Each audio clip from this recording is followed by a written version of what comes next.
Bismillahirrahmanirrahim. Assalamualaikum warahmatullahi wabarakatuh. Selamat pagi, salam sejahtera bagi kita semua. Om Swastiastu, Namo Buddhaya, salam kebajikan. Yang saya hormati Menko Perekonomian beserta para Menteri Kabinet Indonesia Maju, yang saya hormati Ketua Umum Kadin beserta seluruh jajaran pengurus Kadin Indonesia, yang saya hormati para CEO, para pelaku usaha, asosiasi, dan para pelaku UMKM, Bapak Ibu hadirin dan undangan yang berbahagia. Selalu berulang-ulang saya sampaikan bahwa situasi ekonomi dunia sekarang ini betul-betul pada posisi yang tidak baik-baik saja. Ketidakpastiannya sangat tinggi. Semua negara pada posisi yang sangat sulit sekarang ini. Bahkan negara-negara maju pun berada pada posisi yang sangat sulit. Pandemi memang sudah mulai mereda. Mungkin sebentar lagi juga akan kita nyatakan pandemi sudah berakhir. Tetapi yang kita lihat ini dunia, pemulihan ekonomi pasca pandemi memang belum pada kembali normal, tetapi justru semakin tidak baik. Karena selain pandemi ditambah lagi karena adanya perang di Ukraina. Kita tahu sekarang ini krisis pangan, krisis energi, krisis finansial sedang terjadi. Tetapi kita alhamdulillah negara kita Indonesia di kuartal kedua tahun 2022 ini tadi sudah disampaikan oleh Pak Ketua Kadin, masih bisa tumbuh 5,44%.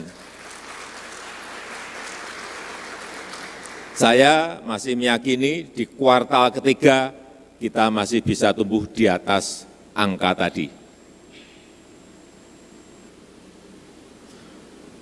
Kuncinya kita semua harus kompak. Kita semuanya harus bersinergi. Kita semuanya harus memiliki perasaan yang sama. Karena yang kita hadapi adalah sebuah tantangan yang tidak mudah. Kompak. Sehingga perlu yang namanya Indonesia Incorporated. Yang besar, yang menengah, yang kecil, bekerja sama, berkolaborasi bersama, menyelesaikan persoalan-persoalan yang ada di lapangan secara konkret dan nyata.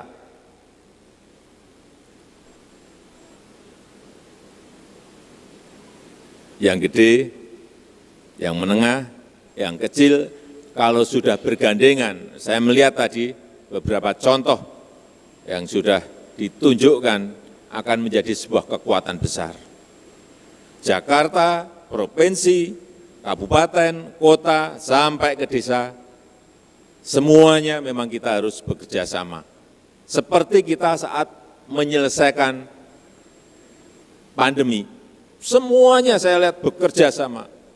Pemerintah, swasta, dari pusat sampai ke desa semuanya bekerja sama. Dan alhamdulillah kita bisa menyelesaikan. Ini juga sama, harus kompak betul. Tadi saya melihat, saya berikan contoh tadi yang saya kagum, urusan jagung. Jagung itu sudah sekian tahun kita impor 3,5 juta ton per tahun.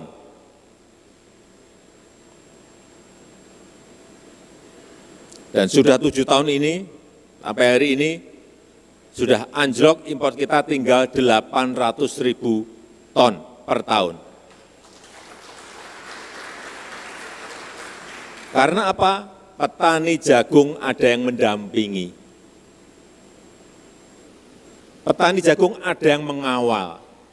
Yang tadi disampaikan di depan, biasanya 1 hektar hanya 4 ton, sekarang 1 hektar bisa 8 ton.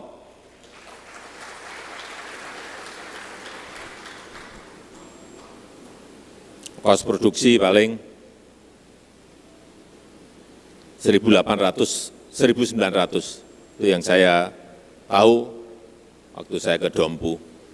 Jualnya bisa 3.800 per kilo, untungnya sudah 100%. Ini jangan hanya di jagung saja, harusnya produk-produk yang lain, komoditas yang lain harus bisa didampingi dengan pola yang sama. Kalau jagung bisa, mestinya padi juga bisa, singkong juga bisa, porang juga bisa, kopi juga bisa, semua. Dan itu menjadi tugas perusahaan besar kita. Jangan sampai ada perusahaan besar berada di sebuah daerah, pabriknya kelihatan tinggi-tinggi dan besar sekali, lingkungannya miskin. Hati-hati. Bina lingkungan itu sangat penting. Warung-warungnya kumuh. Kenapa tidak seperti yang di depan tadi? Ada pembinaan warung-warung, sehingga penataan barangnya baik, packaging dari produk-produk yang ada juga didampingi. Ini yang kita harapkan. Pemerintah tidak mungkin melakukan itu. Yang bisa dan cepat melakukan adalah kalau ada gerakan kemitraan seperti yang pagi hari ini akan kita mulai. Ada tadi madu, biasanya dimasukkan botol, dijual di pasar-pasar. Tapi dengan packaging yang bagus, dengan branding nama yang baik, pasti harganya akan lipat 2 atau 3 kali. Hal-hal yang sentuhan-sentuhan seperti itu yang kita harapkan. Dan marketnya, kalau bisa pasarnya tidak hanya pasar lokal, tidak hanya pasar domestik, tapi bisa dibawa untuk pasar ekspor. Ini yang kita harapkan.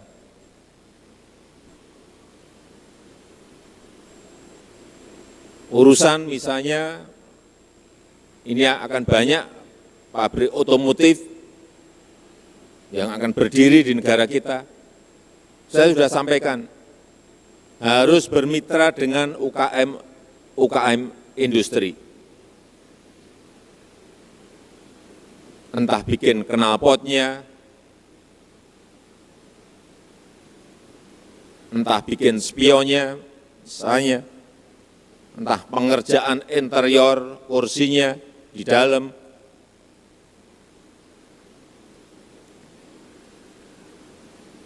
Bisa perusahaan besar bermitra dengan petani, perusahaan besar bermitra dengan UMKM.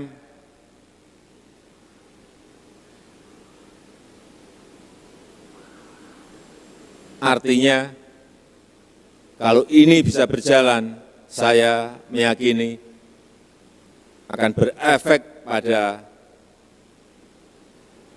kemiskinan ekstrim yang akan bisa tertangani dengan cepat dan baik.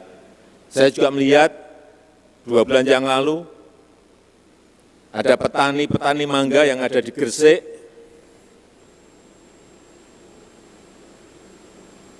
mangganya sangat bagus sekali, mungkin belum dilihat, tapi pasarnya belum ada.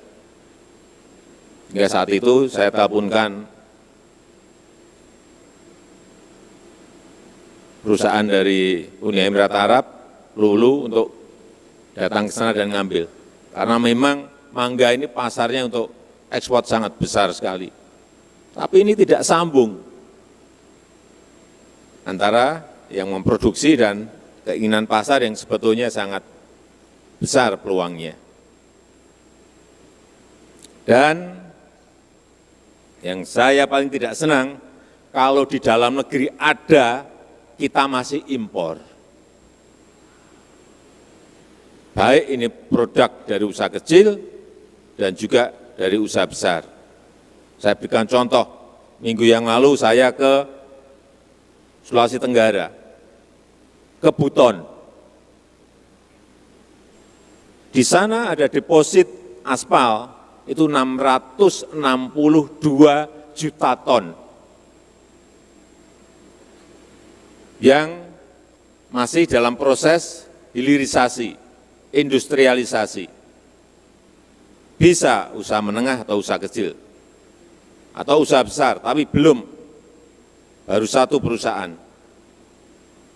Aspal kita sekali lagi 662 juta ton. Kita malah impor. Setahun 5 juta ton. Hal-hal seperti ini yang tidak boleh terjadi.